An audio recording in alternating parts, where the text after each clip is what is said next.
All right, the time is here.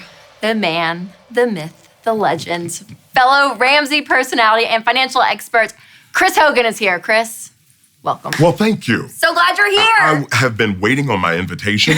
I keep hearing about the Rachel Cruz show, and I thought maybe my invitation got lost in the mail. I don't believe it. If I heard that voice, like, take me on your show, I'd be like, yes, God. Oh, yes. listen to you, listen to you. But no, it's fantastic. It's a beautiful set, and I'm excited to be here with you. Well, I'm glad you're here. Well, Chris and I have worked together for many years now, which is awesome. Actually, our desks are right next to each other.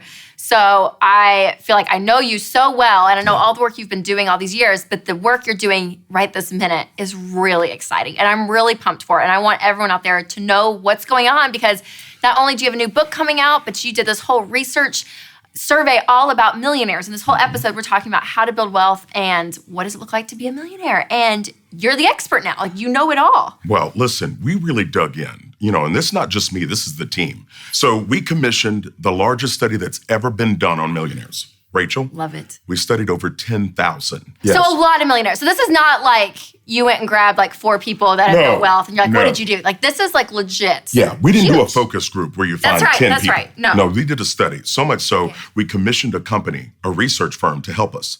Because we didn't just want to get people that know who Dave is, who Rachel is, and Chris is. Right. We wanted to get out there and find out the reality. Everyday people. Yes. What is it? And so studied over 10,000 of them. And I have to tell you, the findings of the research, the stats that we have, the stories, and even the myths that we end up busting, it proves that the American dream is still alive and well, Rachel.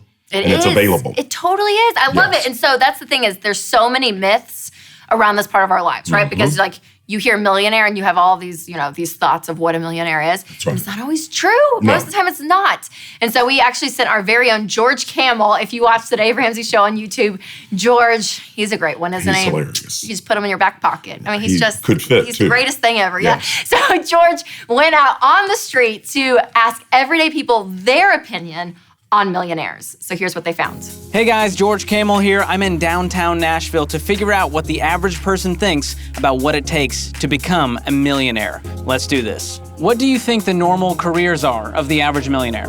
Doctors, lawyers, singer or movie star. business and investing. Tech industry, I'd assume. Finance. TV. How do you think most millionaires got their money? Partially inheritance. A good salary per year to invest.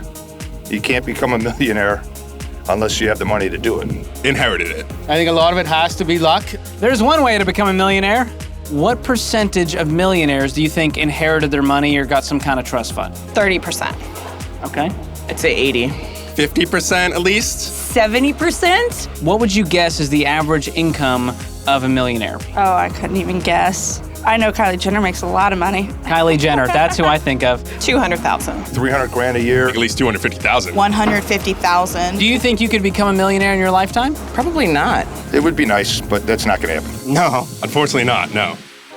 Okay, that is like classic though, right?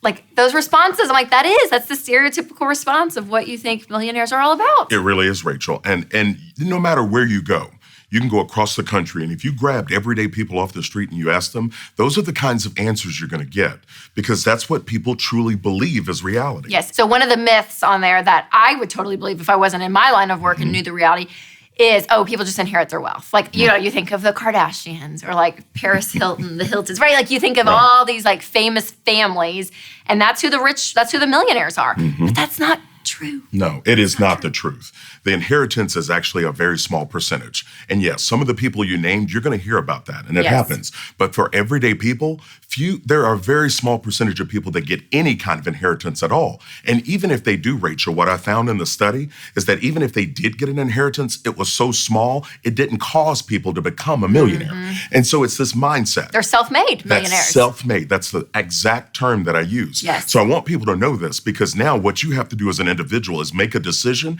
and begin to work a plan that puts you on that path. It doesn't matter what mom and dad left you, or if grandma and granddad left you something or not. You still have an opportunity. Yeah, your destiny really is in your hands. That's right. And the other thing that would make sense to me, again, if I didn't know the answers of all of this, but is that you need a high-paying salary, right? Because to me, I'm like, oh, it's math. Yeah, you make a lot of money, you invest a lot of money, and you're going to be wealthy. But a lot of these millionaires did not have high-paying jobs necessarily. No, Rachel, they really didn't. And people believe that you need a high six-figure income. And so if that's the case, people that are making the average income or less than that, then they think it's not possible. And again, in the study, we found out the truth. It doesn't take a high income. What it takes is someone that is committed and focused, and they tell their money what to do. Okay, the last myth that I've heard people say, and people have told me this, someone said, oh yeah, well, you can only become rich if you just do what rich people do in secret. Like there's all these secret things that millionaires know about, and they do them, but they don't share it with the rest of the world. And someone was having a conversation about that with me, and I remember thinking, what? No, because that's not the truth. No. They don't. It's not luck, and it's not all these risky, crazy secret investments, right? Yes. Well, people believe that. Yep. They think they need to create something, right? Or take some kind of high super risk with a cryptocurrency. As you know, we've heard about those things. And you have to be able to do that in order to become a millionaire. Again, not true. It's a myth. Yes. And the problem is, Rachel, with some of these that we've covered, if you tell a myth loud enough, long enough, people start to believe it. So I want people to hear the truth and understand what's available so they can decide for themselves and their legacy. I love it, because not the risky investments, because we always say, and what we teach, when we teach people to invest into retirement, we say all the time, like, it's boring. Like, it's not exciting stuff, but it's the diligent. When you do it over and over and over and over, that's the cause. Well, and we tell people to what? Don't invest in anything you don't understand. Yes. So you need to be able to explain it to a 10 or 11-year-old. That's the basics, because we don't want them to take too crazy risks. Right, We've worked hard to make this money. Now I want people to make their money work for them. I love it. Okay, there's some viewer questions, and I usually grab viewer questions from my Facebook group. Sarah asked, if someone can spare $100 a month or whatever amount, and they're just getting started, where should they put the money? We know baby step number one is to save $1,000, right? Because when you have that money tucked away, now you don't have to use debt, and you don't have to go see a bank, or you don't have to get a credit card, right? So let's say now that she's already got that in place. Now what? Well, I want her to use it to attack debt, right? Baby step number 2. And then baby step 3 is to build up a 3 to 6 month emergency fund. Get that in place, and now you're ready to go with what I call the wealth building steps. You want to start to put that money aside to be able to allow that money to grow for your dreams later. I love it. So good. Okay, and for all of this investing stuff, you guys, go to our SmartVestor Pro. If you go to rachelcruz.com, look at that, because these are people that can really help you with your money. They have the heart of a teacher, not the heart of a salesman, and they're awesome. Because again, the investing world, like what we're talking about on this episode, it's intimidating. It is. And I remember even Winston and I, when we first sat down with our SmartVestor Pro, when we first got married and combined our money, and he was talking to us, a few times I was like, can you explain that again? Can you explain that again? And even as Dave Ramsey's daughter, there were things that I didn't understand, and I made him keep explaining it until I grasped it. So don't feel stupid. No. Ask questions. I appreciate you bringing that up, because smart investors, they do have the heart of a teacher. Yes. That means they want to help you. They're not trying to sell you stuff. That's right. So if you have questions, ask them. I promise you, they're not judging you. They're there to help you. Absolutely. All right, Julia said, how often should I check my investments? Once a year or more often? Well, I think anytime you're looking at your situation, you want to check investments every time that statement comes in the mail. You should be getting something from your 401k or 403b each and every month. Take a look at it. But Rachel, I want people to hear me. Don't freak out. Right? Investing is like riding a roller coaster, right? Do you ride roller coasters? I love roller coasters. Do you sit up front? I went to Disney World recently, Chris Hogan. Okay, did you sit up front? I did in Space Mountain. Legitimately. They put me in the very front. I'm not sitting up front. I sit in the back. I need some time. No. Yeah, I need some cushion. No, I need something. right up there. I need to be able to right relax. in the game. But listen, investing is like riding a roller coaster. There are going to be some ups and downs. Yes. But here's the deal. When you're riding a roller coaster, as long as you have your seatbelt on, you know everything's going to be okay. So my reality is investing is a lot like that. But when you have a SmartVestor Pro in your corner and you're investing in things that you understand, you can relax, right? And take a deep breath. So look at it each and every month, but I want you to meet with your investment professional at least quarterly.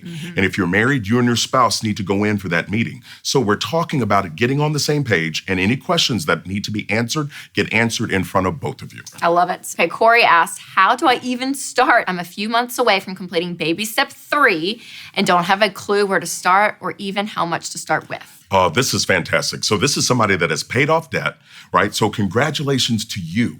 I'm very proud Corey, of good job. you. Seriously, it's a big deal. It is a huge And people deal. need to be encouraged. Yep. And I love that you do that on your show. Yep. You've done a great job. What I want you to do is take steps now to start to prepare for your future. So that could mean if you're working, you could start to put that money aside in your 401k.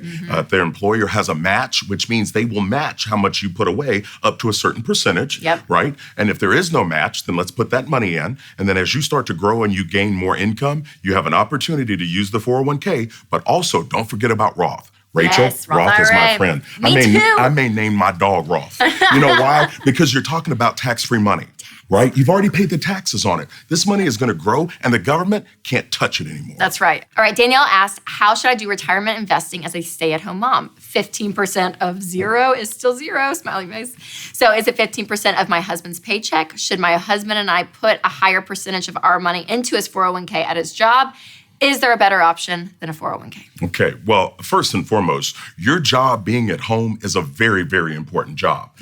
You allow your husband to be able to work and do what he needs to do. Yep. So, Rachel, the first thing I'd want her to do is to start to use a better pronoun, we, right? She's saying his and my. No, it's we, together. And so sitting I down to quote look you all at the that. time. I say my friend Chris Hogan says, we need to be more French. That's exactly We. right. Speak I love we, it. It's not like- me. That's right. That's right. I'm proud you give me credit. I do. I figured do you'd steal quote it. you. I I quote just you. figured you'd steal it. I'm a But giver. anyway. I'm a giver, not a taker. But listen, it's so important to be able to really know that you're working a plan together. Yes. And so the 401k and them going to sit down with a SmartVestor Pro, they both need to go, husband and wife. Yep. Right? Because this is their money. This is their thing. But here's another thing that can happen. Because they are, he's working and there's income and they're filing taxes together, they could also sign up for a spousal Roth IRA. She could have this account in her name, and that might make her feel better, even though it's all for the family. Sure. People want to know what they're doing. But here's another beautiful thing. If she's doing a side job or she's doing anything else, she could also direct that money to a Roth IRA Yep. to allow her to save. So the biggest thing for this is if they're saving in a 401k together, this is their money. This is the family right. money. So That's they right. both need to be involved in the meeting with the SmartVestor and any tweaks moving forward. Okay, and something else I see stay-at-home moms skip is life insurance. Moms out there, even dads, but especially you stay-at-home moms, make sure you have life insurance. I always like to tell stay-at-home moms at least $500,000 on you because if something happens to you, your family has to be taken care of. So make sure to go to Xander.com, check it out. Winston and I use Xander, but again, I see a lot of stay-at-home moms and they're like, oh no, I don't need life insurance. I'm like, no, the work you do at home, like you said, it's so important. Absolutely. And your husband has to fund that if something happens to you. So make sure you get it. Do y'all use Xander? Absolutely. Listen, your job as a stay-at-home parent has value. Yes. That's stay-at-home moms and stay-at-home dads Amen. if they're out there. So That's right. you definitely want to have that in place because guess what? Life's going to have to go on. You're going to have bills. You're going to have things you're going to need to pay for. Let's make sure you've got some money put aside. Term life insurance with Xander. Yes. They'll help you out and they'll walk you through any questions you have. That's exactly right. Okay, last question. Sarah said, where is the best place to start learning about investing? Any good books to start with? I have a horrible financial background and know nothing about investing. We're in baby step 2 and I am a planner. Okay. I want to start doing research now. Well, I love that you want to learn. And I'd say you could start off with the book, The Total Money Makeover. You know, that is book. That Dave's book, it's the #1 bestseller. And it really starts to break down kind of the principles. And then there's another book out there, Rachel, I've heard about. It's Oh, Live Your Life, Not Retire. Theirs? No, What is it? it's called Retire Inspired. It is a book that helps people chase down is their good. dreams and go after things they're going for. It is good though, yes. It is, I mean, but no, Retire Inspired seriously. is all about all Right. this investing stuff too. And so it's I a have great a show. Chris Hogan Show. Okay, go ahead. Where people are allowed to call in. I take callers because I love people. And I want them to be able to ask me I go into questions. Facebook communities. And I want to be able to talk with them. But no, listen, it's an opportunity to grow in knowledge. That's right, And I that's think right. it's really important for us when we don't understand something, we tend to stay to ourselves. Yes. And that's dangerous. It is, yep. So reach out. And listen, our team has all kinds of resources. Your show, my show is an opportunity out there to learn. Mm-hmm. And so I just encourage you, get plugged in, talk to people, have a conversation, and don't ever feel like your question is dumb because there is right. no such thing. That's right. People need answers, and that's what we do. We help them. And again, we're honing on this, you guys, but it's so critical because investing, again, it can be an intimidating topic, just like she asked. And so find someone that does this day in and day out. Those are our SmartVestor pros. Check them out and start on the road to investing so you can become, A millionaire. ooh, we didn't even plan that. That's I pretty know. good.